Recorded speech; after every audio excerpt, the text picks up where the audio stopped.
All right. My name is Jason Clark. This is the Snakes Are Us TV podcast, episode number 17. Tonight we're going to be talking about pets.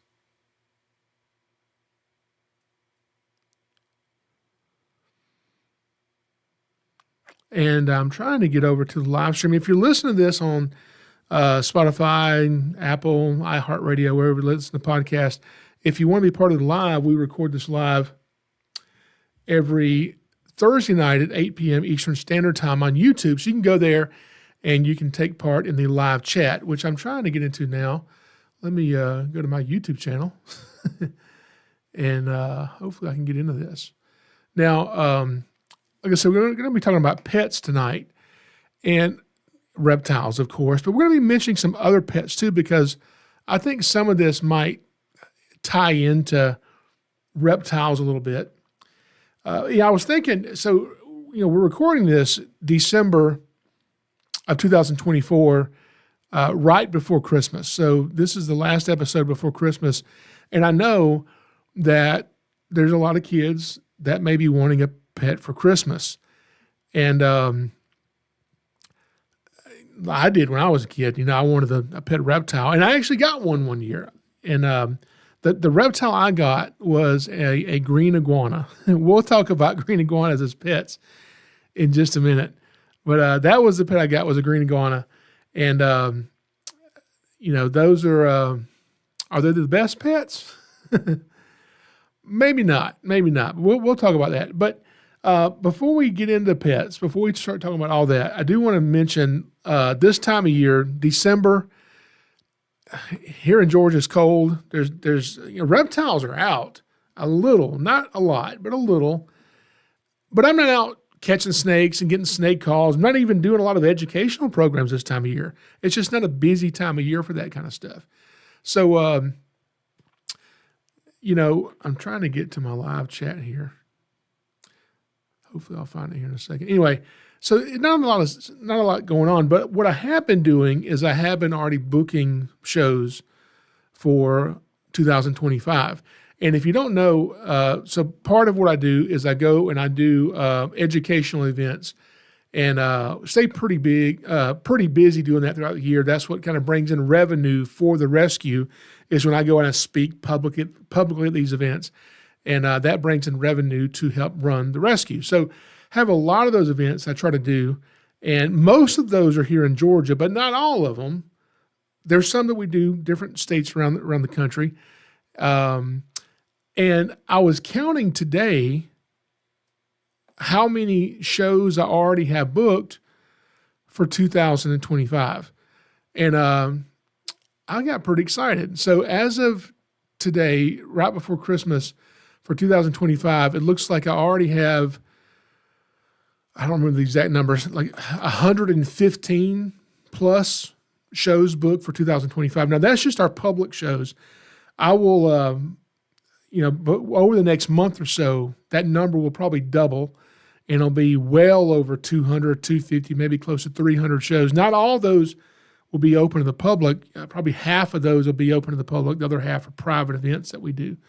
But we'll be putting those up on our website, so you can go, maybe if you want to come see our live show that we do with snakes and all that, you can do that. But the next show I have coming up, which is right around the corner, just a few weeks away, is in January.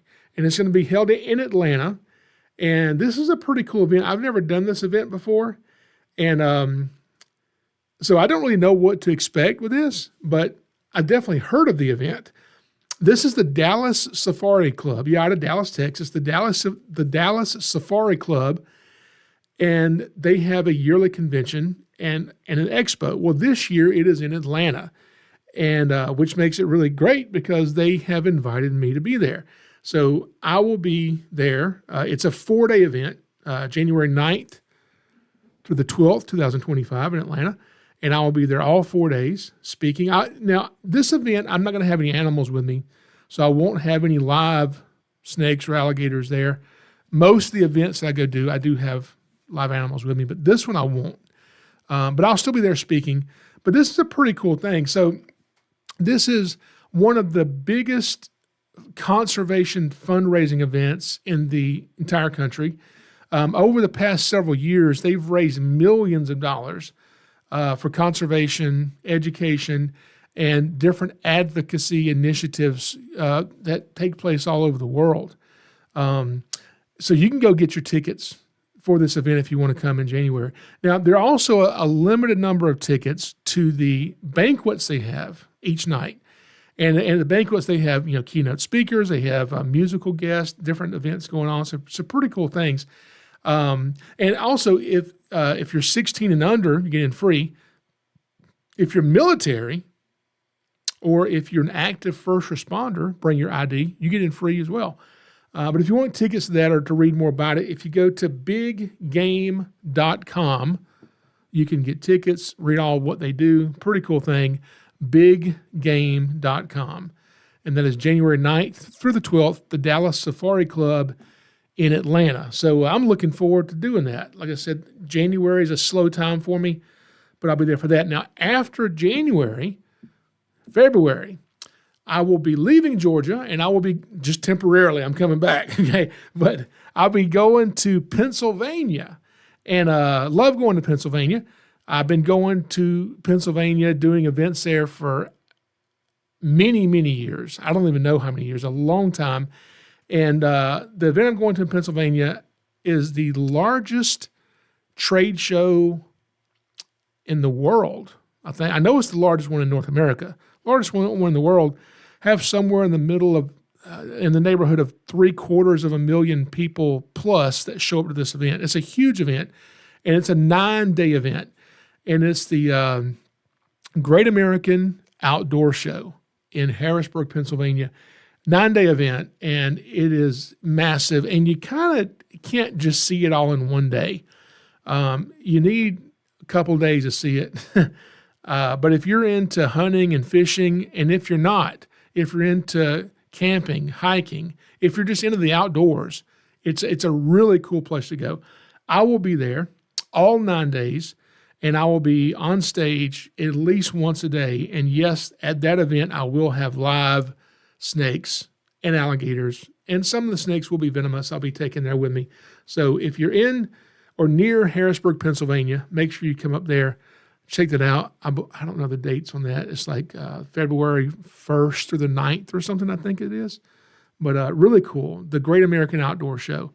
And then once we hit March, we've got the first event in March I know we have is Wiggum, Georgia, which is the Rattlesnake Roundup. Now, when I say Rattlesnake Roundup, some people are like, whoa, you go to a Rattlesnake Roundup?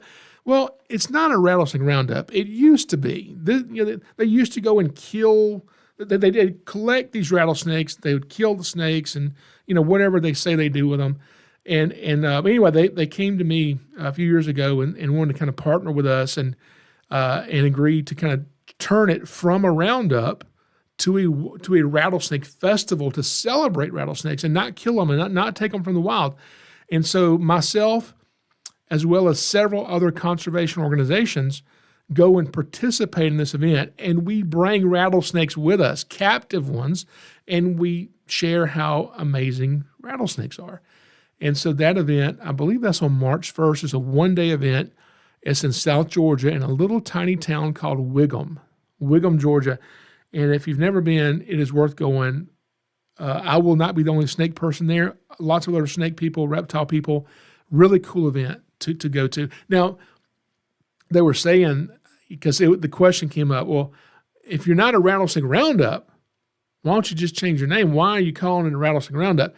And they said, well, we want to call it that because we still have boxes of T-shirts to sell that said the Wiggum Rattlesnake Roundup. I said, look, I don't care what you call it. As long as you're not out killing snakes and doing all this stuff, call it whatever you want to call it, So anyway, I'll be there for that. And then we have, more events coming up in March and all throughout the year. And we are booked to be back at the Georgia National Fair in Perry, Georgia. That's all the way in October. So we're already booking for October.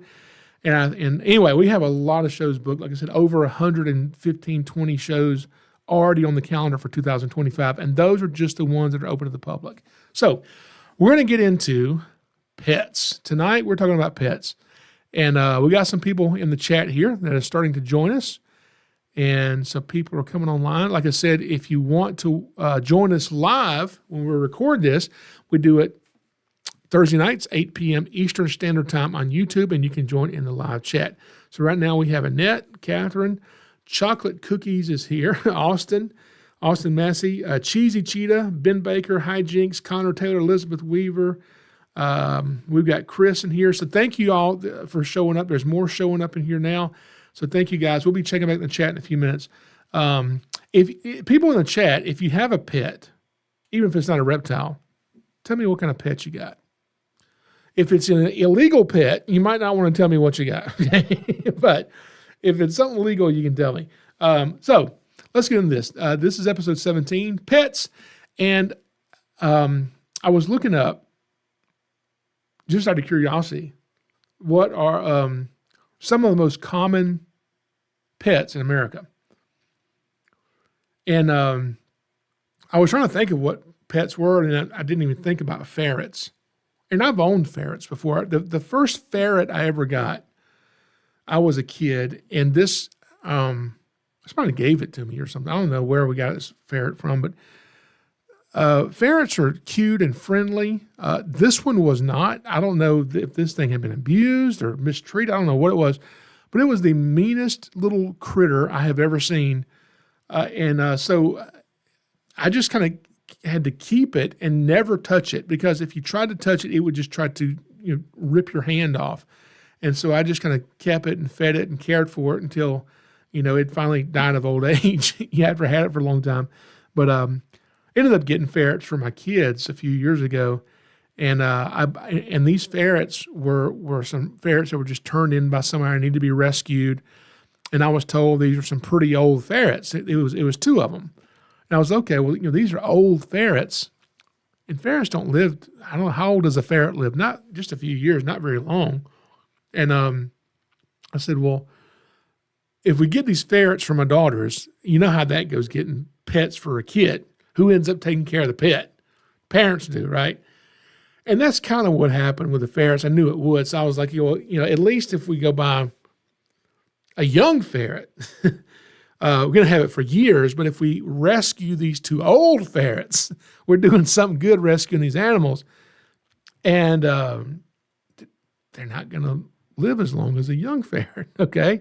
So we took these two ferrets in and had these stupid ferrets for years. I was like, who said these were young ferrets? Because that's what they were. They were young ferrets, apparently. I thought they were old ferrets. They were not. Anyway, we had those for several years, and those were a lot of fun. If you've never had ferrets, they stink. They do stink a little bit. Speaking of stink, skunks, believe it or not, are popular pets. Not here in Georgia. Here in Georgia, they are considered rabies vectors, and so you cannot have a skunk as a pet in Georgia. A few years ago, there was a pet shop in South Georgia that had, I want to say, maybe 3 skunks, little baby skunks, for sale in the pet store. And so the state contacted me and said, hey, we just confiscated these 3 baby skunks, and they're going to be going to this facility that's going to keep them and use them for education.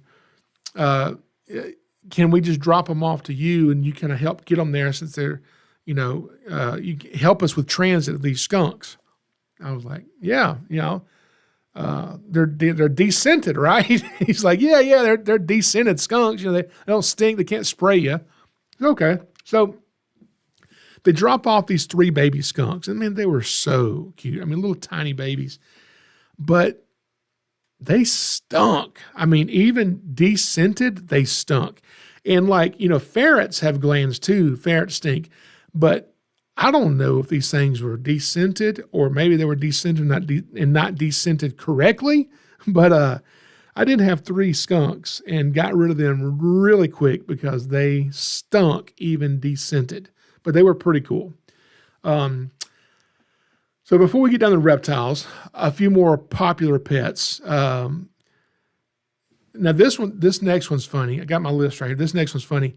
Have you ever played the game 20 Questions? Where you think of something and like you come up with the way we play it, you come up with a category.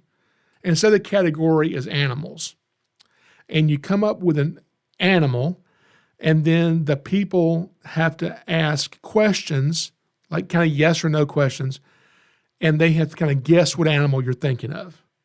And you only get 20 questions to do it. If you can't do it in 20 questions, then they lose and you win. So we were driving with my daughters and my nephew to Alabama. So we had a drive of 2 or 3 hours, and they're bored. They want to play a game. They want to play 20 questions. Well, I did not want to play. I wanted to just listen to the radio and just drive and get there. And I was going to let them do their thing, but they insisted that I play 20 questions with them. I did not want to. So they said, okay, think of an animal, any animal in the world. But then they're like, but no. You know all kinds of animals, so don't think of anything weird that we won't get. Think of something that we'll know what it is. I said, okay, I will. Because I don't want to play anyway. I'm thinking if I think of an easy animal, they'll guess it quickly, and I'll be out. I can drive, and they can play the game. So I came up with an animal that I had in my head, and I tried to think of something that was common, everyone's heard of, probably everyone's had one of these at some point as a pet, and they started asking questions. Well, they got to 20 questions and couldn't get it. And by this point, I was pretty happy with myself that they couldn't guess it. And they were pretty upset that they couldn't guess it. And so they kept going past 20 questions. Well, I don't know how many questions they asked. It was, I don't know, well over 100. As a matter of fact, we did the whole 2 or 3 hour drive from Georgia to Alabama, and they never got it. I mean, they were very upset. And so I told them that we would play it in a few days on the way back home to Georgia, and which they were not happy about. And so we did that. They never guessed it. And when we got back, I finally told them the animal I thought of was the guinea pig. And they're like, they were really upset because they're like, that's not easy. What do you mean? Why would you pick a guinea pig? That's hard. I'm like, a guinea pig, that's a common animal. It's sold in pet shops. Y'all have owned guinea pigs yourself, you know. I've owned guinea pigs. Y'all have seen guinea pigs when we've had them before. It's not like a weird animal you've never. It's not like I said a capybara or something. It's a guinea pig.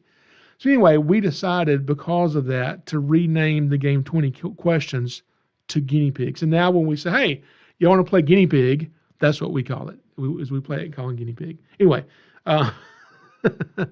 so next is staying in line with rodents, hamsters and gerbils, you know, rats and mice, things like that. People say rats make good pets. I've had rats as pets. They're okay.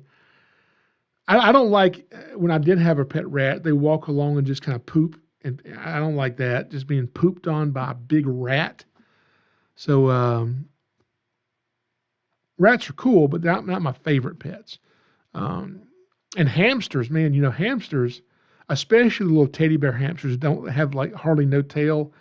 And you pick those up. And I got bit by a hamster one time really bad, and that little sucker hurt.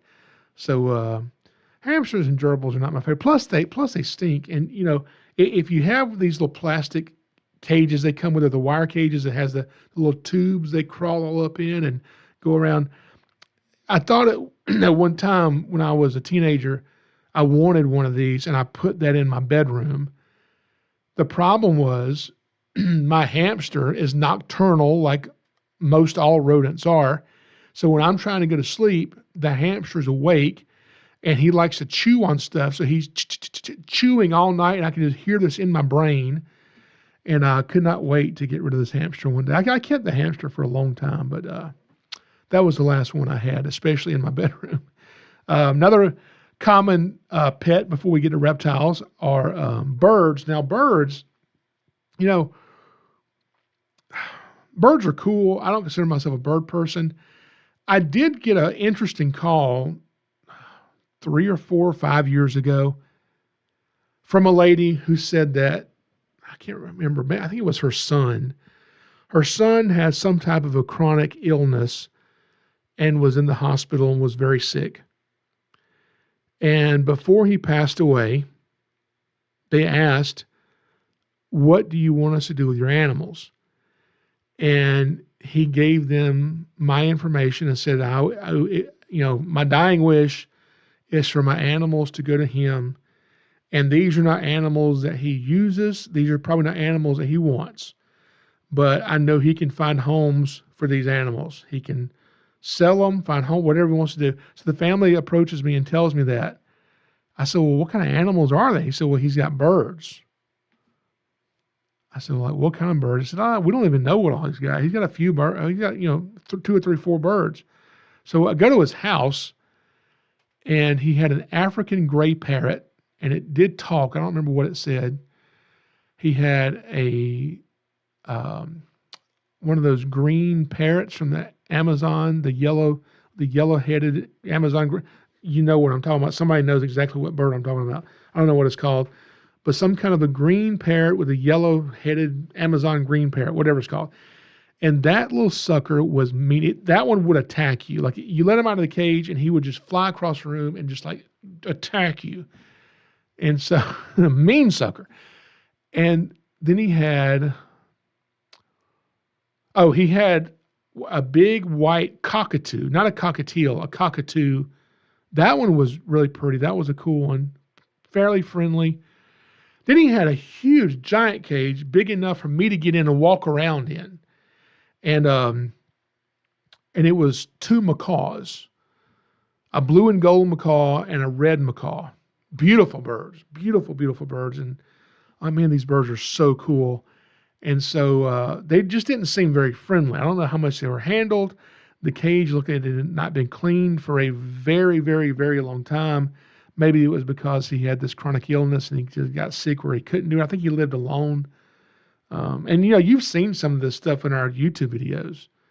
If you go back to some of these things, that's something we see a lot as people having pets. And then, especially if they live alone, then they die. And then they're like, well, these pets are just left in this house. And it is so much more common than I thought.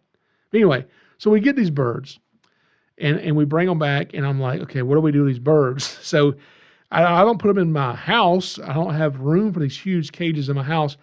And I don't put them in my snake building. So we have a different building. We didn't have any animals in at the time. And we put them in this other building.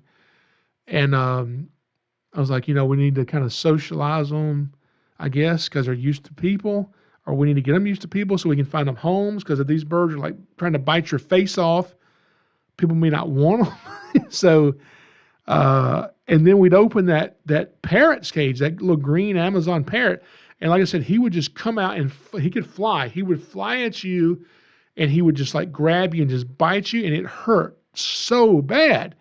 And it's like pliers would just pinch you and just leave this mark on your hand. It's like, man, that hurts so bad. So he was just a mean little sucker. So a conure? No, it wasn't a conure. I don't think that's what it was. It wasn't a lovebird. People were putting this in the chat. It was a parrot. It was an Amazon green parrot or something. I don't know. Anyway, so I was cleaning the macaw's cage one day, and the blue and gold macaw came rushing out, got on the floor, and kind of held his wing up over his face, almost like Batman has his cape over his face. So I named him Batman. And he did this, and he would kind of walk toward me. And I was like, this thing's about to attack me too. And he's bigger than the parrot. I sure don't want to get bit by him. His beak was huge. And so I was trying my best to get him back in the cage. And somehow this bird ended up like on me. Okay. Ended up on me. And so I'm just like, okay, what do I do? Do I just not move? Because, I'm assuming this bird's probably pretty fast, probably faster than me. I don't want to just throw him off of me. So I'm just going to sit here and not move and just going to slowly back away, and hopefully he'll crawl off. And this bird got up and got on my chest and got his head right up next to my head, and then laid his head on my chest and like snuggled into my chest. And I felt really bad for judging this bird. So he was the sweetest bird. And so I got attached to this bird. I did not want to get rid of this bird. I did. I found it a home eventually, but it was hard for me to do that because this bird would come out every day. He'd walk across the floor. He would climb up my leg, get in my lap, climb up on my chest. And this bird, I mean, he's this tall. He's a huge bird with long tail feathers. And he would just kind of lay on my chest and just like snuggle with his head in my neck, you know. And it's such a cool experience because I've never had birds. I think I had a parakeet, maybe a couple cockatiels when I was a kid or something. But anyway, that was a lot of fun. I don't want any more birds, but I did enjoy that after we kind of got them. But anyway, so we got people in the chat joining us. More people. Nature Nut is here. Thank you for coming on in here with us, Nature Nut. Good to see you again. So next animal, we're almost down to reptiles because I have a few reptiles I want to tell you guys about, which I think is pretty interesting stuff.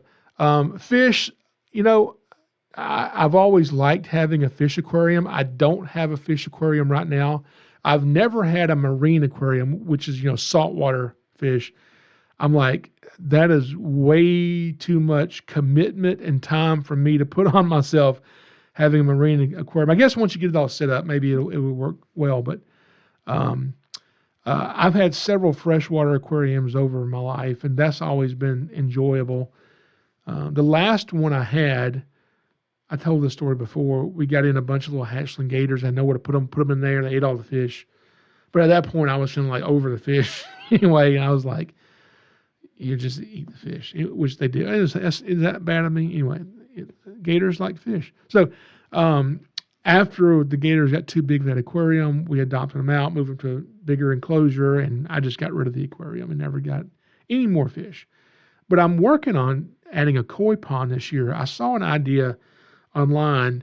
So I have an old John boat, a 10-foot metal John boat, and I ripped the seats out of it. And I put the John boat in my flower bed, put some rocks up around it, planted some plants. And this spring, I'm planning on, I've already got a pump in it. I'm planning on making that into like a little goldfish pond, koi pond or something. I don't know. I just thought it'd be kind of cool. May end up with alligators in that and eat all my fish. That's a very good possibility, but we'll see. All right. What is the most common pet in America? If you said cats, you would be incorrect. It is dogs. Now, I know that this number is accurate because I looked it up on the internet. And so what I looked up said there's almost 90 million dogs in America. That is a lot of dogs. 90 million dogs. You know what my earliest memory is? And see, I bet if I sat down with a psychiatrist and they were to like evaluate me to see like what's wrong with me. Why do you handle cobras and rattlesnakes? Why do you do what you do? If they were to evaluate me, I wonder what they would find. Because can you remember what your earliest memory is? I mean, think way back to when you were a kid, maybe even before you could even talk. Can you remember like the very first memory you can ever remember? I can. I was 2 years old. Maybe, can you remember stuff before 2 years old? Maybe you can. I don't remember anything before I was 2 years old, but I do remember this. I remember being 2 years old, and I was in the backyard with my brother, and my mom was in the kitchen cooking supper. My dad was taking a nap, and I was in the backyard with my brother. And I guess we had a dog, and this dog was a Doberman. And I'll never forget, this dog's name was Duke. His name was Duke. And his ears had just been clipped. You know how they clip the dog's ears? So he had these big white bandages on his ears. And I don't know, how this happened. Lack of supervision on my mom and dad's part. Thanks, Mom and Dad. Which my mom's in the chat right now. So she's hearing this whole story of her negligence.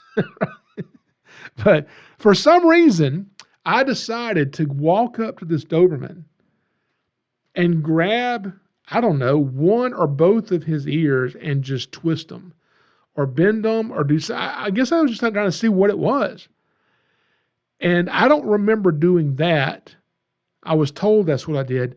And then what I do remember is laying on the ground and the dog's mouth on my face, my face in the dog's mouth. And I remember seeing just red stuff everywhere, blood everywhere. I remember that. And okay, Chocolate Cookies that's in the chat. Chocolate Cookies, if you don't know, she's in the chat right now. This is my mom. I asked her one day, why is your username Chocolate Cookies? She said, I don't know. Your daughter was over here one day messing with my phone and changed it to Chocolate Cookies. I don't know how to change it back. So that's my mom. And anyway, she's saying, yeah, you don't grab a dog's ears. I agree. How about not leaving a 2-year-old with a Doberman? Okay. Chocolate Cookies. So anyway, my brother was there and my mom jumps out. She grabs me, gets the dog away real quick. I mean, it just happened like that, so quick. And my dad was taking a nap and is taking a nap wearing his jeans. He's got his jeans on and he jumps up, forgets he has his jeans on, puts another pair of jeans on over those jeans and runs out the door to come save me. So anyway, I do remember that. I remember laying on the ground. I remember the pain from it. And I also remember being in the emergency room. And do they not give you like local anesthesia shots or something for pain? Do they not do that? Because I don't remember getting that. But what I do remember this. I remember watching the nurse walk over to a shelf and take this white cloth canvas thing down and bring it over to me. And they put me in it. It was a straitjacket. Yeah, I'm like tied up like this in a straitjacket at 2 years old while they sewed up my face. They sewed up my face. And now listen, you look at my face, you'd be like, man, look at his face. It looks so good. Can't believe anything bad's ever happened to that. Anything bad's ever happened to that face. It looks so good, right? Yeah. So that's what I'm saying. And so, but I remember getting attacked by that Doberman and being put in a straitjacket at 2 years old. That is the earliest thing that I can get my brain to think of. Now, how did that form me as a human being? Well, it's what you got. So anyway, so I grew up with dogs. I love dogs. I have a dog right now. My daughters have dogs. My dogs live in the house with us. They're part of the family. So love dogs. Also, we train dogs. We do snake aversion training where we train dogs to learn the scent of snakes so they don't get bit. So we do lots of that, snakeschool.com. Okay. So I love dogs. Now cats, I love cats that other people own. I don't want to own a cat. I've owned cats. I own a lot of cats and I don't dislike cats. It's just, I love dogs. So, but I've owned cats. They're just not my favorite. I don't like hair all over my clothes and my furniture. I don't like finding random hairballs. I don't like cleaning litter boxes. I don't like any of that stuff. So that's the main reason I don't like cats. Now, but I do like cats. I don't dislike cats. I love dogs and I like cats, but I do have a problem with cats. No, okay, let me rephrase that. I don't have a problem with cats. I have a problem with some cat owners. What's a podcast if we can't get controversial and make some people upset? So let's just go ahead and do that right now. So it is estimated that there are 90 million, almost 90 million, like 89.9 million dogs or something. So almost 90 million dogs in America. And it's estimated there are about 76 million cats in America. But there's a distinction to make here, okay? Those 76 million cats that live in America are cats that are owned by people. Those are pets that have a home, they're fed every day, they have water, they're taken to the vet. Those are people's pet cats, 76 million. Now, there's an additional 50 to 70 million additional cats not owned by anybody. These are the feral cats crawling and walking all over America, okay? Up to 70 million feral cats. That's a lot of cats. That's too many cats. And here's the problem I have with that.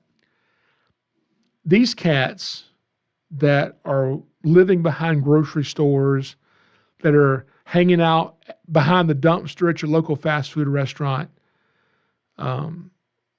they're cute, they're fuzzy. People love cats. Okay, 76 million pet cats. People love cats. But these are not native. These are the definition of an invasive species. People can get so upset so easily with Burmese pythons in the Everglades.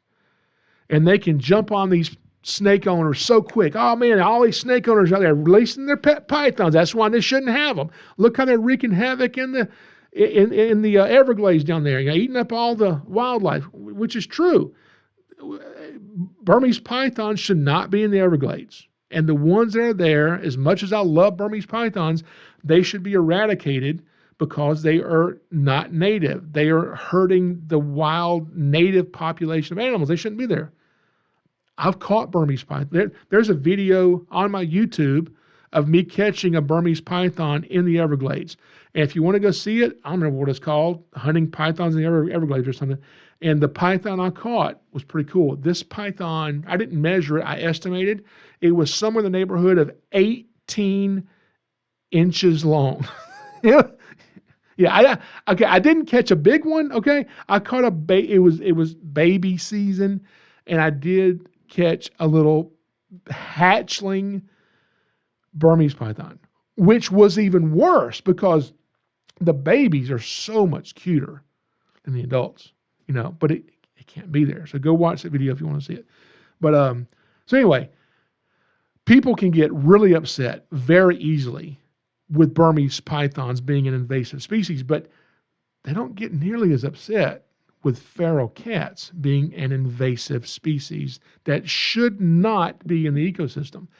And then some of the people say, well, they're animals, they deserve to live and all this stuff too.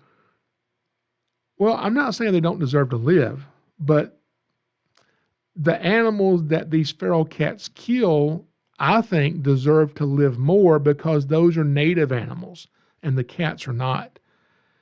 So I'm going to make a lot of people mad with this. I do not agree with, what is it called? TNS or TS? I don't know what it's called. Trap, spay, neuter, where you trap the cat and then you take it to a vet and you have it spayed or neutered so it can't reproduce. Then you take this invasive, wildlife destroying animal and you put it back into nature where it does not belong. I don't agree with that at all. You'll never get me on board with that. If you love them so much, put it inside your house. If it's wild, well, wear some welding gloves around your house, okay? But it shouldn't be released. Domestic cats, now this is not worldwide. This statistic, from what I understand, this is just in the United States alone, the U.S., domestic cats, house cats, kill up to 4 billion birds in 1 year. That's billion with a B.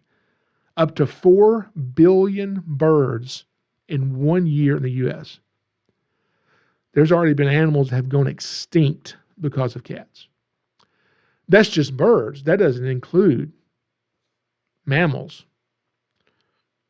It's estimated that feral cats in the United States kill up to 22 billion with a B, 22 billion mammals every year in the United States. Now, some of those are mice. Okay, well, that's good. They're killing mice and rats. It's not bad. They're not just killing mice and rats. There's other things they're killing too. And so they're killing frogs and toads and lizards and squirrels and chipmunks and other things that, and it's not that they're killing these things to eat them. Most of what they're killing is just killing for sport and just bringing it as a gift to their owner. And the owner says, oh, this is so cool. He's bringing me a gift, my little hunter. But I don't think it's cool. I mean, if you think that's cool, I really hope you're okay with Burmese pythons in the Everglades, because you should be. But the reason people aren't is because it's so much easier to just like a snake and a cute, cuddly kitten. You know what I'm saying? So I know I'm making people mad with this, but it's the truth. I don't care. Anyway, so I don't know what's in the chat here. Let's see what anybody's saying in the chat here.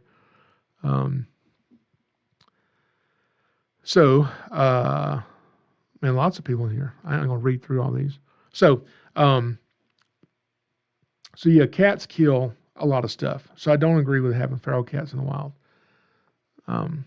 That is, and you know, I think I told it on this podcast in a different episode. I don't remember which episode it was, maybe Bites, about a friend of mine this year. We're going to go snake hunting. We're going to go looking for cottonmouths, and we're on a popular golf cart path in an urban area, and a cat walks up to him and attacks him and bites his leg. And we had to subdue this cat. We made the Atlanta News. They came and interviewed me about it. And we had to subdue this cat and get it to animal control, where they euthanized the cat after we had to basically almost force them to do this because they didn't even want to do it. They didn't believe us. And they sent the cat off to have it tested for rabies, and it came back positive. So this cat came back positive for rabies. So I don't agree with cats being in the wild. All right, so let's get into reptiles. Now, reptiles as pets. There are a lot of people out there that you're not going to change their mind, that they don't believe that reptiles should be pets. They don't believe that birds should be pets, and some of them don't believe dogs and cats should be pets. So I'm not going to get into all that. Of course, I think you should be able to have pets, as long as you're doing it right. You have to take care of the animals, you know. And a lot of people don't do that. And so, you know, I understand why people get upset because you love these dogs and your cats and your reptiles, whatever you got. Then you see someone who's got them there not taking care of them. One call I get all the time is people will call in and they'll say, hey, and they'll name some pet store in some town somewhere and say, I just went in there and I've got photos of this cage with these lizards or these snakes or these animals, and they're in horrific conditions. What can you do? I can't do anything. I mean, I'm not law enforcement. I'm not a state agency. You know, I can't go into someone's private property, even if they're breaking the law, and I can't take their animals. The state can do that, but I can't. I don't have the authority to do that. So I'll kind of tell them who to go contact that can help with that. But you know, that we get that call a lot. So yeah, I think if you're going to keep animals, they need to be kept properly. And that's why, you know, I don't keep lizards. I used to keep lizards. Lizards is a pretty popular pet as far as reptiles go. And I think the reason they're so popular, especially with kids, is because a lot of these kids want a snake and their mom or dad won't let them get a snake, so they get a lizard. Now, some of y'all may say, no, I like lizards better than snakes. Well, that may be true, but you just don't know enough about snakes, because if you knew enough about snakes, you would definitely like snakes when you were lizards, okay? That's what I like. But no, I love lizards. I've had many lizards as pets. And I remember as far as Christmas is coming up, as far as getting a gift for Christmas that was an animal, I've only ever gotten one animal in my life as a gift, like for Christmas, and that was a green iguana. And I want to say I was a teenager at the time, still living at home, and my parents surprised me with a green iguana for Christmas. And it was a young one. It wasn't a hatchling, but it was a young green iguana. And I had this huge cage that I built for it, and it was a huge, giant cage. It took up the whole wall of my bedroom, and it was really cool. And I had that iguana for many, many years, and it ate, you know, like fresh fruits and vegetables and greens and all this stuff, and it was a really cool animal to have. But I do not recommend green iguanas. Here's the problem I've got. Well, actually, let me go through some of these. Then I'm going to tell you the problem I have with green iguanas, as well as some other ones that are on this list. And some of these, I guarantee you, some of you in the chat have. And if you have reptiles, I'm about to name some very popular reptiles here that I do not recommend. Let me say it this way. It's not that I don't recommend you having them as a pet. I don't recommend them as a beginner pet or a pet for a kid, unless the parent's going to take care of this thing. Okay. Green iguanas are one of those. Green iguanas get big. The males can get, with a tail and everything, close to 6 foot long. And they need a lot of space. And most people can't give an adult iguana the space that it needs. And sometimes if you're not taking enough time, a lot of time with this animal, they can get to where they may not be as friendly, But if you raise them and take care of them, they can be pretty tame and handleable. But a lot of people don't do that with them. They kind of lose interest in them. And the kid, especially if you give it to a kid, they kind of get interested in sports or girls or boys or whatever the case may be, and they get other things on their mind and not spending time with this animal. Another one, the bearded dragon. Bearded dragons, I've owned many bearded dragons. Bearded dragons are pretty cool. They're considered like the lapdog of the reptile world because they're just really cool lizards. You take your green iguana out into your front yard and you're holding him. If he jumps on the ground and runs away from you, there's a slim chance you're going to catch him unless he wants you to catch him. He goes and gets to a tree, he's going up the tree, and you're not going to catch the iguana. A bearded dragon, they can run pretty fast, but you can probably catch a bearded dragon. So those are pretty cool. Chameleons, chameleons are tough. Panther chameleons, veil chameleons, there's a few different kinds. Those are the two probably most common. The Jackson's chameleon, I've owned those. So Jackson's chameleons, panthers, and veiled chameleons are pretty popular. I don't recommend those for pets unless you're a little more advanced. Those are pretty delicate lizards, especially compared to iguanas, okay? Chameleons are pretty delicate. They have very specific needs as far as humidity goes and lighting. I mean, all your lizards have very specific lighting needs. You can't just put a heat lamp on them. They need UV lighting to help metabolize their food, get vitamin D and different things. And a lot of people don't give these lizards the proper diet. They don't have the proper lighting, and they end up with metabolic bone disease where the basically the legs stop working. We have lizards that people will bring us all the time that, he can't walk, his back legs don't work. Well, yeah, I mean, he's got a lot of problems from the way you didn't care for him properly. So I see a lot of that with bearded dragons. We don't get as many green iguanas coming in as we used to. I mean, even within the last month of just recording this podcast, I've gotten at least 2 calls in the last month of people finding green iguanas just in their yard here in central Georgia. And we've had the same thing with bearded dragons. We had somebody call us about somebody threw a duffel bag out the window and they thought it was a bag of snakes was writhing around. We get there and it's a bag of bearded dragons, 4 adult bearded dragons in this backpack on the side of the road. So there's also monitor lizards. I've had those. Savannah monitors, pretty popular pet. And they get big, but not huge. The biggest Savannah monitor I've ever owned was maybe about that big around. Big around as what, like a big grapefruit or a little bigger. So they get pretty, maybe 3 foot long or so. Now, Nile monitors are pretty readily available. At least they have been for several years. And several years ago, I had to take in a Nile monitor that was roaming around a Walmart parking lot. And now, when you tell people the size of an animal, sometimes it's pretty easy to exaggerate the size of an animal. But I'm not going to exaggerate this because I put a tape measure and I measured this lizard. And I measured him from the tip of his nose to the tip of his tail. And this Nile monitor that was caught in central Georgia that was given to me measured exactly 6 foot 6 inches long. And this thing was not friendly. It was not tame at all. And I can go into some more about big lizards here in Georgia when we talk about maybe invasive species sometimes. Then you got your geckos. Geckos are pretty cool.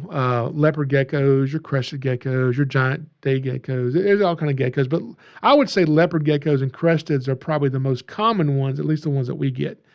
And I'm going off, when I say most common ones, I'm talking about animals that I get in.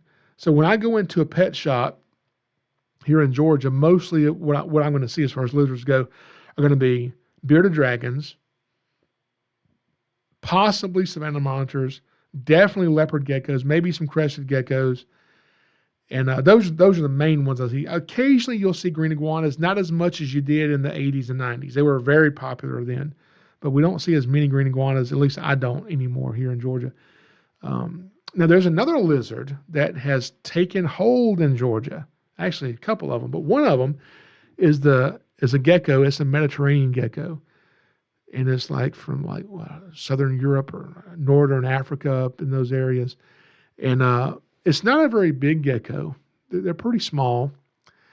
And they first showed up, I don't know, probably 100 years ago, early 1900s or something like that, in Miami, around the shipping ports, Florida Keys. And they've been steadily kind of moving their way north. And not just because they're migrating north, but mainly because shipping containers coming into the port of Savannah in Georgia, and then those shipping containers being put on trucks to be hauled around Georgia have lizards in them. And I know this because I had a trucking company call me one time to say, we need you to come and search this truck and all of its contents. There's lizards everywhere. And we get there, and it was little tiny Mediterranean geckos. And so these geckos are not necessarily crawling to Georgia from South Florida. More of what's happening is they're hitching rides on these shipping containers and ending up in different places like that. So typically where you find Mediterranean geckos are usually going to be near civilian areas, whether it's houses or buildings, and you have outside exterior lights on, because those attract insects, and that's what your geckos are eating, those insects. It's not thought for these to really be a problem, even though we really don't know that yet. I mean, 50 years, 100 years from now, we may say, yeah, those Mediterranean geckos cause a lot of problems, but I don't think that they do, but maybe I'm wrong, but I don't think they're a problem. Another lizard that we have here in Georgia is a problem, and this lizard did not migrate here. This lizard was either released in Georgia or escaped from irresponsible pet owners in Georgia, and these are the Argentine black and white tegus. A tegu is a lizard from South America, and there's different kinds of tegus, but the Argentine black and white is a big one, and they get about this big around, about 4 foot long, and they're not aggressive toward people or anything. I mean, they'll bite you, they'll defend themselves for sure. But the problem with this lizard is that there's a couple counties here in Georgia where we believe there are established populations of this lizard. Now, the Mediterranean gecko is just out here eating insects. We don't really think it's really a problem. They only get about this big or so. But these black and white tegus that get 4 foot long, they like to eat eggs. What eggs do they eat? Well, they're not climbing trees to get birds' nests. What they are doing is they'll find a turkey's nest, the eastern turkey, and they'll eat its eggs. Or they'll find the quail, the bobwhite quail, they'll eat, because these birds nest on the ground, and they'll eat the quail's eggs. And that's a bad thing. It already seems like you can't find turkeys in Georgia when you're turkey hunting. Okay, they're already hard to find. So we sure don't want lizards eating all the eggs so they can hatch. The other problem with these is they also will eat eggs that are buried underground, and they'll smell and try to find these nests and take their claws and rip these nests open, and they will eat the eggs. The nests I'm referring to are the threatened species in Georgia, 2 of them, the American alligator and the gopher tortoise. The gopher tortoise is the keystone species, very important animal, a threatened species in Georgia. And now, I don't know if there's instances of them eating these eggs in Georgia, that if we know that has happened. The problem is we know these lizards are here in a certain area. Somebody told me once it's like a 240 square mile area that they have found these lizards in. And the Georgia Department of Natural Resources has been working to try to trap these animals. They're setting up cameras to try to locate them and traps. And they've trapped some of these. And I know at least one lizard they trapped They euthanized it and they examined it, and it had fertile eggs in the lizard that she had not laid yet. So, apparently they're breeding. It's not a good thing. So those need to go. But anyway, these lizards, in my opinion, I would probably not go buy your 8-year-old a bearded dragon. Probably making some people mad right now.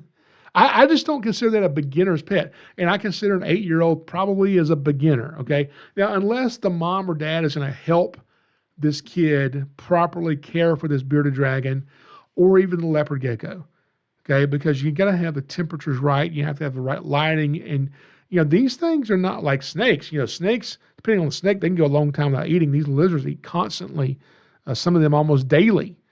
And so, lizards, in my opinion, are just a lot more work to take care of than the wonderful snake. And just get you a snake, okay? But some people are terrified of snakes and like, well, get a lizard, but you're not having a snake in the house. So before we get to snakes, one more thing.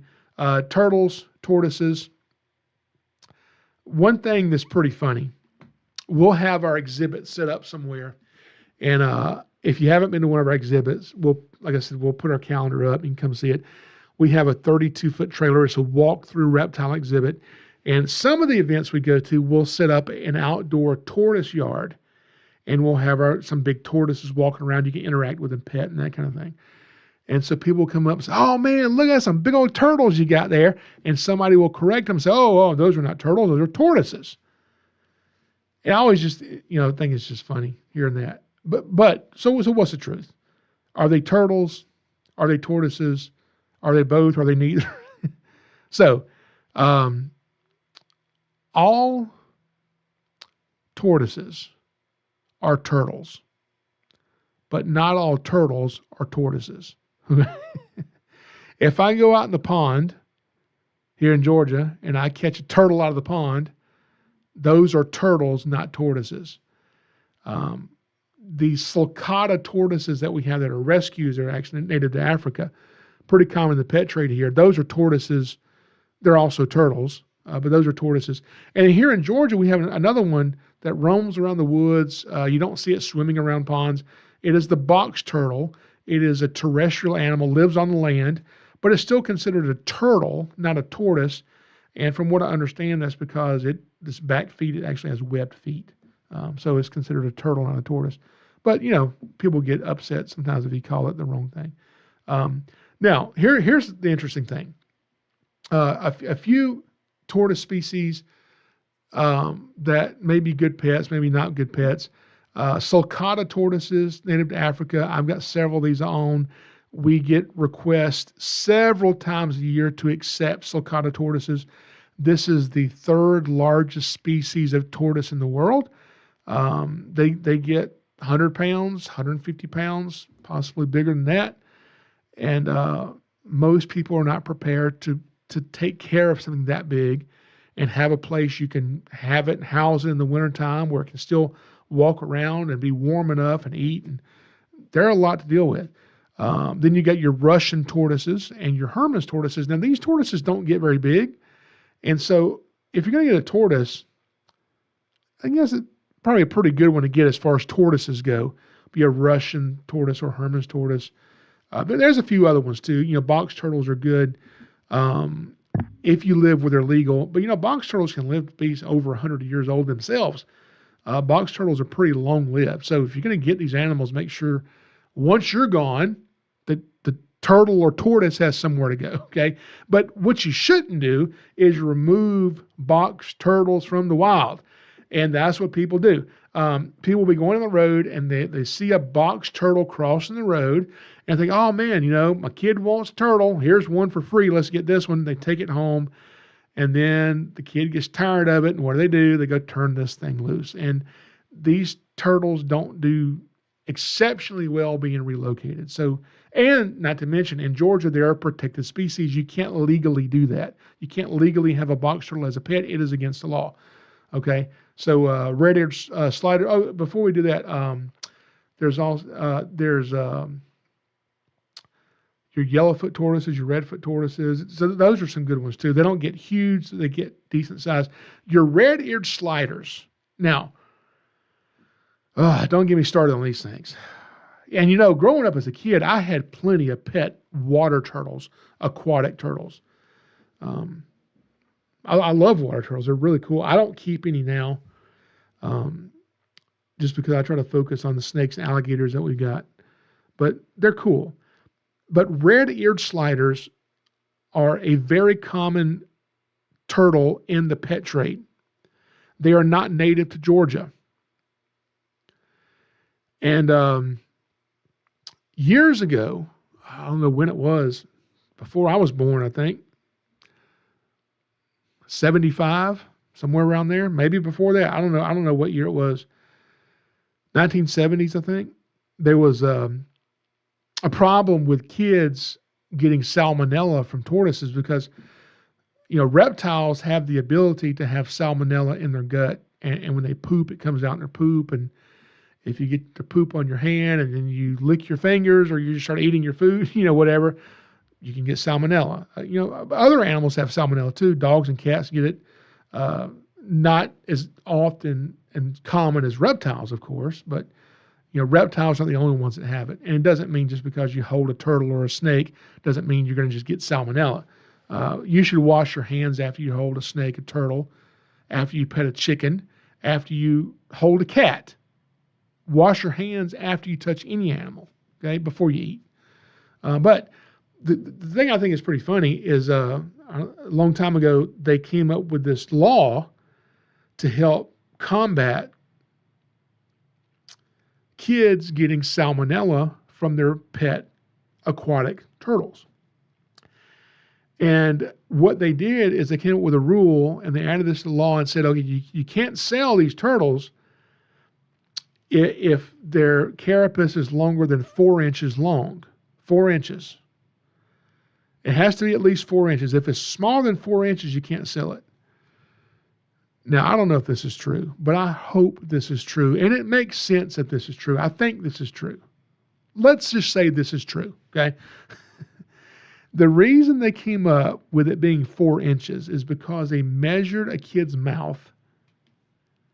And if the turtle is 4 inches, he couldn't fit in the kid's mouth. And that's what they were doing. These kids were getting these little turtles the size of a quarter, and these dumb kids are putting the turtle in their mouth.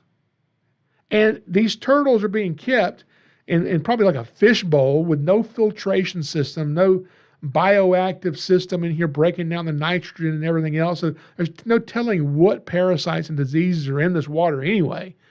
Then the kid puts in his mouth. Of course you're going to get sick. And so from what I understand, that 4-inch rule is still in effect now. But people get around it all the time. You can still buy turtles.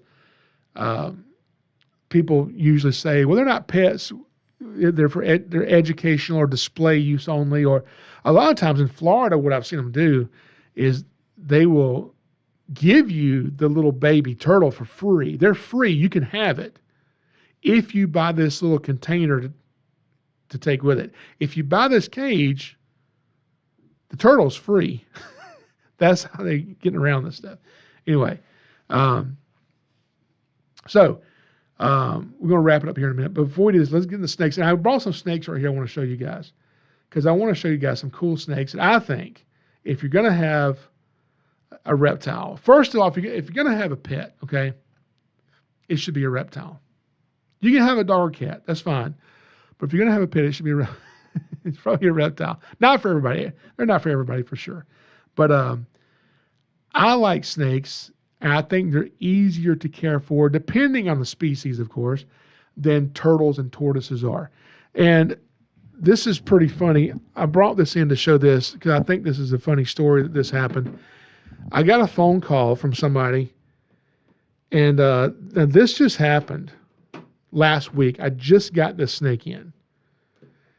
And let me try to get this cage up. You know, I don't try to bring a lot of snakes out on the podcast because if you're not watching this on YouTube, you kind of have to like, you know, guess kind of what you'd be seeing here. But somebody calls me and says, "Hey, I don't want to give you my name or anything. I just want to talk to you anonymously. Me and my wife moved to Georgia from, I don't remember what he said, Virginia, West Virginia, somewhere. And we didn't know that you couldn't have this snake as a pet in Georgia. And so they wanted to know if they could bring me this pet snake. So this right here, this is a corn snake. And so he's like, yeah, so I don't want to give you my name or anything, but can we bring this pet snake? And I immediately said, let's call him Bobby. I said, yeah, Bobby, I'll be glad to take your snake. And I said his last name too.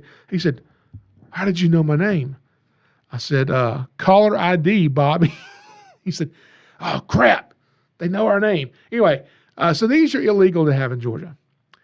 And he didn't get in trouble. And I told him, I said, the state could charge you for possession of a corn snake because this is a protected species. These are native to Georgia, and you can't own native snakes that are non-venomous, here in Georgia without a license. And I said, but as long as you're willing to give the snake up and you're not causing problems and you're not doing all kind of little crazy stuff. I've never seen the state charge somebody for that. I mean, they can, but they give them up. They usually don't do anything. So this is one we just got. We do have to report this to the state and have this added to our inventory because this is a protected species and has to go on our license. But part of me wishes here in Georgia you could own corn snakes because, in my opinion, this is a pretty cool snake to have. And they're pretty easy snakes to keep. They're very friendly snakes, and they don't get big, and you can get them in just about every color you can imagine almost. And they'll usually always eat for you, which is a good thing, The temperature requirements are pretty easy to meet with this snake. I got some more down here. Hang on. I don't want to keep them out too long because I want to get through these real quick and show you. And I don't even remember which snake is in which box down here. But we'll try to grab these out real quick. So I brought one snake that's a pretty popular pet snake that I also don't think should be considered a beginner snake. Oh, no, this is not it. This is one that I also just got in. This is a brand new one that just came in. And I think this will make a good pet snake for some people. This is the king snake. This is actually a California king snake. And I don't know, this one may bite me because I've been handling snakes, and king snakes eat mice and rats and other snakes. So he may smell snakes on me. But this is a California king snake, and they come in a few different colors and patterns as well. And they're pretty hardy. They're pretty tough snakes. And they don't get big. This is an adult. They're not like a 20-foot python. And they're pretty easy to keep as far as snakes go. So definitely another one that I would recommend if you're going to get a pet snake. And they're so much easier to take care of than a iguana or even a bearded dragon or leopard gecko, in my opinion. Now, I got a couple more here. Let's see. This one is, I don't know what's in this box. I just grabbed a few snakes. Oh, yeah. No wonder I couldn't find it. This was little. Now, this snake here is this is a baby, okay? It doesn't stay this size. I think this is a good pet snake. But I have an adult, too. I'll show you an adult. The problem, he just pooped on me, okay? Now, could I possibly get salmonella from this poop? Well, only if I lick it, which I'm not going to do, okay? I'm going to wipe this off. Some paper towels over here. But he just pooped on me. This is a new one I got recently, and it is very squirmy, and it is very scared. It is not friendly, and it will poop on you when it gets scared, which is what it is right now. It's got poop on my finger, okay? And so anyway, this is a Pueblan milk snake, and this is called an apricot Pueblan milk snake. A really pretty little baby snake. But the problem with these snakes is when they're little, he just bit my finger. When they're little, they poop on you. They bite you. They're squirmy. If you drop the snake, he can easily get away and hide, and they're kind of hard to find if that happens. That's the problem with having a little baby one. But the cool thing about having a baby one is they're pretty hardy, and the more you handle it, the more used to you he'll get. He'll eventually stop pooping on you. He'll eventually stop biting you. And whenever that does happen, and he gets a little size to him, he kind of looks like this. Now, this is the same exact species. This is also a Puebloan milk snake. And hang on, let me wipe this poop. Get some poop off my hands. There we go. Okay. All right. So I've been bit on this podcast. That's the first time I've been pooped on this podcast. But this is an adult Puebloan milk snake. And so really pretty snake. And this is, I mean, pretty much about as big as it'll get. So they don't get huge. And once it gets older, it becomes very docile, very calm, doesn't seem to want to bite. And I don't think this snake is going to poop on me. He's been in captivity his whole life and has been raised and been handled since he was a little hatchling. So I think milk snakes, which this is what this is, a Puebloan milk snake. And there's different kinds of milk snakes, not just Pueblans. There's all different kinds of milk snakes that come in different colors and different patterns. And just like corn snakes, all different colors you can get. And corn snakes, milk snakes, king snakes, as long as they're legal where you live, I think are pretty good pets. I have one more right here. Now this one, actually I have two more. This is a pretty cool snake.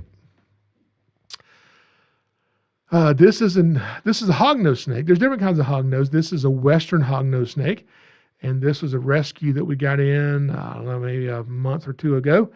And these don't get very big, and they're pretty slow growers. You know, those milk snakes and king snakes grow a lot quicker than these guys. These guys grow pretty slow, but pretty neat snakes. The western hognose snakes. The downfall of these are their saliva is toxic. You don't want this thing to bite you. The good part is they hardly ever bite people. I would feel safe getting this for my kid, okay? And they're not super squirmy when they're little like the milk snakes are. They're a little squirmy, but not too bad. But a pretty calm snake and a pretty cute snake. So I don't think you can go wrong getting a western hognose. Now, one more to show you right down here. Get them out. This is, I would say this is definitely the most popular pet snake in America. The ball python. Now, if you would have asked me, I don't know, 20 years ago what the most popular pet snake is, maybe I still say the ball python, but corn snakes maybe. But ball pythons over the last 20, 30 years have definitely been at the forefront and the most popular pet snake in America. And when you hear the word python, you're thinking, yeah, but when it gets big, it's going to get huge. I mean, this is pretty much an adult. Ball pythons don't get huge. They're not reticulated pythons. I've actually got a reticulated python right now. If you don't know what a retic is, it is the longest species of snake in the world. And someone sold a family a ball python. This is what they told them it was. And it was a reticulated python. Now, they bought this at a reptile expo here in Georgia from a breeder, and they didn't know a lot about snakes. They trusted this professional to tell them the truth. And apparently he was out to make some money and needed to sell the snake and told the family it was a ball python. So anyway, they ended up donating that snake to us. But this is a ball python, pretty cool. The problem with ball pythons is this. This is the problem I have with ball pythons, is that their care is a little bit more meticulous or finicky than your colubrids, your king snakes, your milk snakes, your corn snakes. Your humidity requirements are a little bit more work, and your temperature requirements with these guys. Also, one complaint I get from people all the time is they'll call me and say, hey, I got a question. I own a ball python and I don't know what to do. My ball python has stopped eating. That's not something you'll probably ever say, hardly ever, with a king snake. a milk snake or a corn snake or a rat snake. Those snakes usually always eat. But I get people all the time that'll call me and say, hey, my ball python's not eating. So I'll start asking them some questions. What temperature are you keeping it at? What's the humidity level? Do you have appropriate size hide boxes on the cool side and warm side? And I ask them all these questions. And I'll ask them, well, do you ever hold it? And usually they'll say, oh, yeah, I hold it all the time. I said, well, that's your problem. Stop holding the snake. Some people will vehemently disagree with me, but I do not believe that these snakes care one way or the other about me, okay? The only thing the snake probably likes about me is the fact that my hand right now is warm and it feels good because my hand's warm. And the fact that maybe I feed him from time to time. That's all he cares about me. But people think that he needs social interaction. Actually, in my opinion, handling these snakes, doing things with them causes a certain amount of stress to the snake. Of course, it can make the snake get used to you and calm you and calm the snake down. So he's not, the more you handle it, the more used to you it'll get. I understand that. But I don't think the snake is sitting in his big terrarium over here saying, man, I wish my owner would just spend some time with me and hold me. He may want to get out and climb around and explore. He may want to do that. But I don't think he's craving attention. And so when I have a snake that doesn't eat, the first thing I do is I stop holding him and I'll stop messing with him. I'll put him in his enclosure and leave him alone. Just kind of let him sit there and de-stress and be by himself and then get to where he'll want to eat again. But a lot of people don't do that because they think that the snake needs that social interaction. I don't think it does. All right, so to wrap this up here in just a second. One thing that we get all the time is people will say, yeah, you don't want to get one of those big pythons because what happened to my friend, that thing used to crawl around his house and it was just loose in his house. It would get up in the bed with him. It would lay next to him in the bed and stretch out. You know what it was doing? It was sizing him up. It was trying to figure out if he was big enough to eat him. Now that is a myth. It is not true. Snakes do not do that. And all the time I'll have people tell me that a friend of a friend had it happen to them. It's never happened to anybody. Snakes don't do that. Okay. That's a myth. Another thing about as far as pythons go and big snakes is I'll have people say, oh yeah, man, I used to have a big old boa. I used to have a big old python. And they'll tell me how huge it was, 10 foot, 15 foot, 20 foot, whatever it was. It got just too big and I took it down and gave it to the zoo. Well, I've known a lot of people who work with zoos, and every one of them that I talk to tells me, yeah, we don't take snakes from individuals. Now, what does happen is you may call a zoo, and they'll say, yeah, we can help you. Call this number here, and they'll call a rescue or somebody, and you give it to them, and maybe this person thinks they gave it to the zoo, but most of the time, the zoo is not taking people's pythons that get too big for them. That's usually not happening. But so many people tell me that that's where their snakes ended up. Maybe that's what they think. I don't know. Anyway, last thing as pets. Then we're going to get to the end of this. American alligators. Now, you can also talk about caimans as well. Caimans are pets in different states as well. But it seems like to me, there's probably more alligators as pets. Maybe I'm wrong, but I think there's more alligators as pets than caimans. I don't think that makes a very good pet. The fact that I have to tell people, hey, alligators don't make good pets. I think that's a problem, okay? Now, I have wanted to pet alligator. Did y'all just see what I just did? I just touched my mouth and anyway, I'm probably going to get salmonella now. Anyway, I need to wash my hand in a minute. Stop touching my face with my hand that has snake poop on it.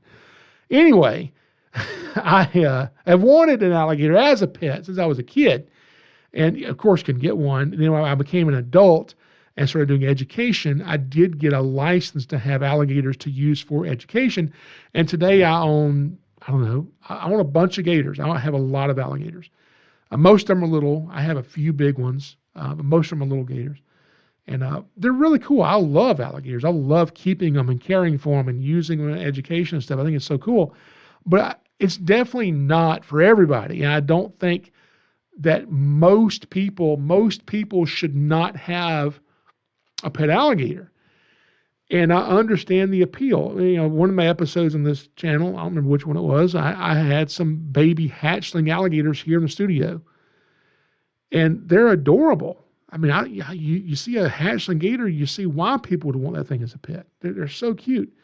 But the weird thing is that some states where alligators are not native, because here in Georgia, alligators live in the wild in Georgia. Georgia has about 250,000 alligators.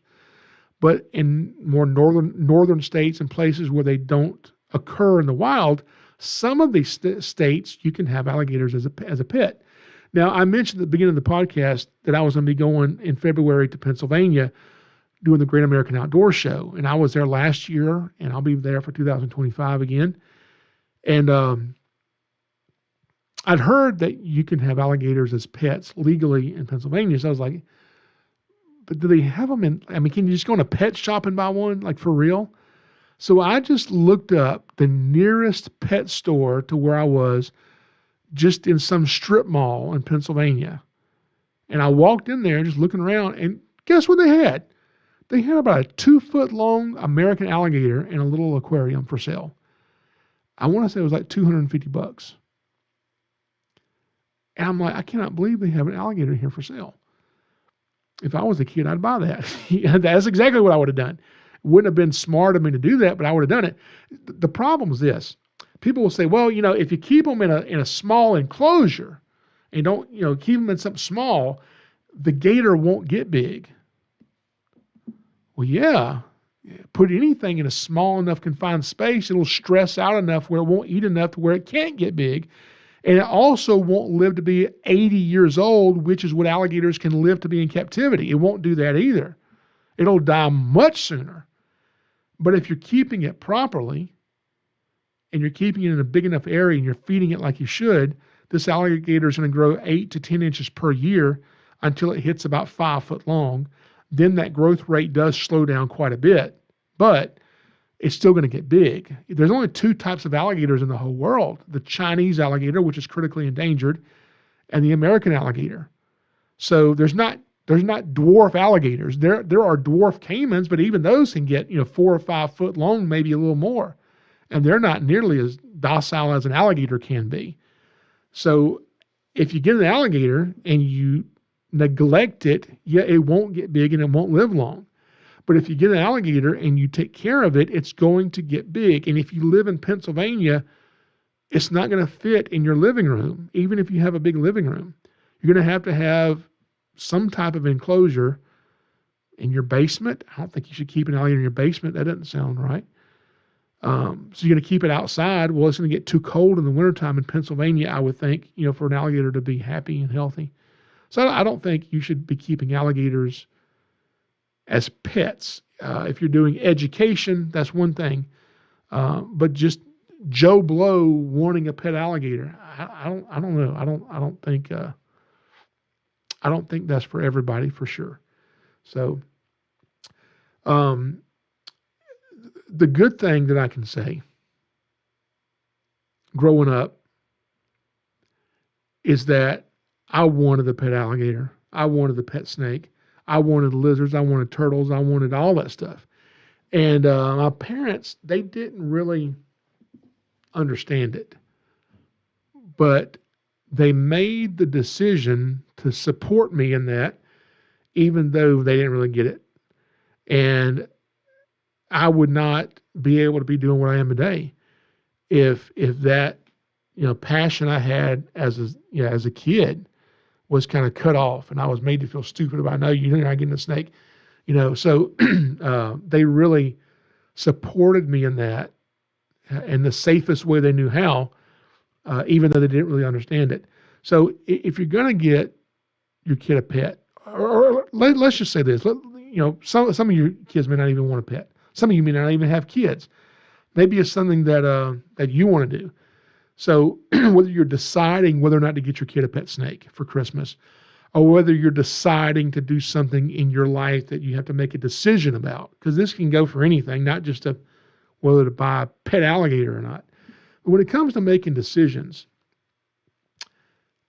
what you need to do is you have to understand you need to kind of be bold about it and decisive.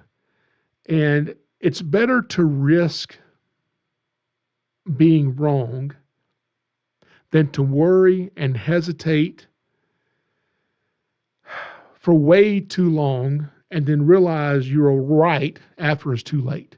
Okay? I don't even know if that makes sense what I just said.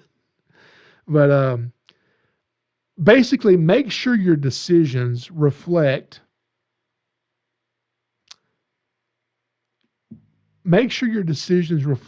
your hopes and dreams and not the fears that you have. Does that make sense? For instance, okay, completely off topic. Like, so a lot of you guys know that I'm a Christian, okay? And when I decided to become a Christian, I had a decision. I could either accept Jesus and become a Christian or not accept him. I could do one or the other. And some people make a conscious decision to not accept Jesus and to become a Christian, okay? Others, sadly, kind of don't do either one. They don't accept him. They don't not accept him. They just kind of postpone it and just kind of remain lost and just don't decide really one way or the other to do anything. But whatever you're making a decision about whether to become a Christian, whether to accept Jesus as your Savior, whether it's to buy your kid a pet snake, whether it's to buy them an alligator, whether it's to start a podcast that you don't know how to do, whatever decision that you're making, remember this: when you're indecisive and you don't make a decision, that is a decision. Not making a decision is a decision. Okay? So whatever you're doing. Thank you guys for joining me. We've been on here quite a while now. I'm going to let you guys get off of here. I'm going to have to get off here and read through the chat. I didn't get to even stop and go through all the chat with what you guys are saying. But thank you guys for all being here live on the YouTube with me, chat function there. We'll be back next week for episode number 18. And now next week, we're going to be talking about something pretty cool. I don't know what it is yet, but we're going to figure it out. And whatever it is, it's going to be cool. But I'll be back next week. And always remember one thing. Jesus loves you, and so do I. Hope you guys have a great night and a great Christmas coming up. We'll see you next week.